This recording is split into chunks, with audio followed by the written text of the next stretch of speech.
వచ్చేసారు. ఇది పార్లమెంట్ అనుకుంటున్నారా, వీధి అనుకుంటున్నారా, ఇలా దౌర్జన్యం చేసుకుంటే ఎంత అప్రతిష్ట అయిపోతుంది, ఇది రాజద్రోహం కేసు, ఇది పార్లమెంట్లో గొడవ చేయడము అని చెప్పి ఆయన వెంటనే కేసు పెట్టాలి ఇద్దరిపైన అని చెప్పి చెప్పాడు. నేను ఓకే అన్నా, పెట్టండి అన్న. వాడు నన్ను మాలనా కొడుకు అంటున్నాడు, నేనేం చేయాలి, ఇంకా తన్నకపోతే వాడిని తన్నాను, పెట్టండి కేసు అన్న.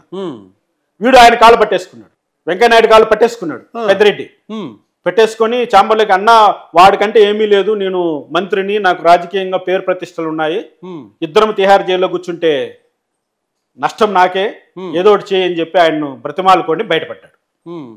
అప్పటి నుంచి వాడికి అప్పుడు వెంకయ్యనాయుడు గారు ఏంటి డిసిగ్నేషన్? అప్పుడు వెంకయ్యనాయుడు గారు రాజ్యసభ చైర్మన్, రాజ్యసభలోనే నేను ఇంపీచ్మెంట్ ఆయన కనుక ఒక కంప్లైంట్ రాసి కంప్లైంట్ ఇచ్చింటే ఆ రోజు తిహార్ జైల్లో పెద్దిరెడ్డి గారు ఇద్దరం నేను కూడా ఉండేవాడిని.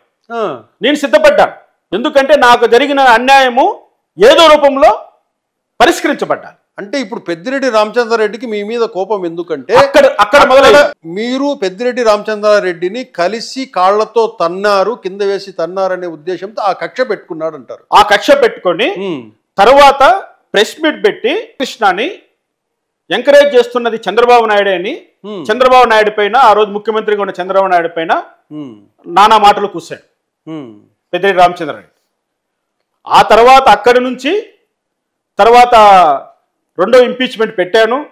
ఆ లోపల కొన్ని కాన్స్టిట్యూషనల్ ప్రావిజన్స్ వల్ల అది కూడా డ్రాప్ అయింది. అంటే సివి నాగార్జున రెడ్డి రిటైర్డ్ అయ్యాడు. రిటైర్డ్ కావడానికి 6 నెలల టైంలోకి వచ్చేసాడు.